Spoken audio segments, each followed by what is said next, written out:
In this video, we're diving into the paint mixer, a deceptively simple but powerful tool that lets you experiment with real pigment combinations before you ever touch a brush. Here's what you see when you open the mixer: a colour preview window on the split black and white background, which is perfect for checking contrast, and a pigment control panel. To start mixing, just increase or decrease the number of drops for each pigment. As you tweak the amounts, the preview window updates instantly, showing you what your colour mix will look like. If you look to the right of each pigment, you'll see a set of small preview windows. These show you what the next step in the mix will look like if you add more of that specific pigment. It's seeing into the future, one drop at a time.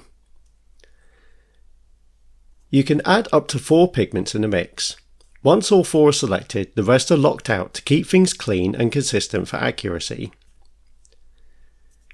If you're happy with your mix, you can click Save Colour to store it in the Colour Manager and come back to it whenever you need it.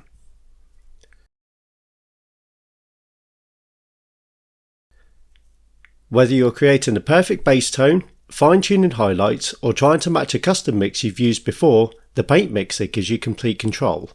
This isn't RGB trickery, it's grounded in real science and pigments.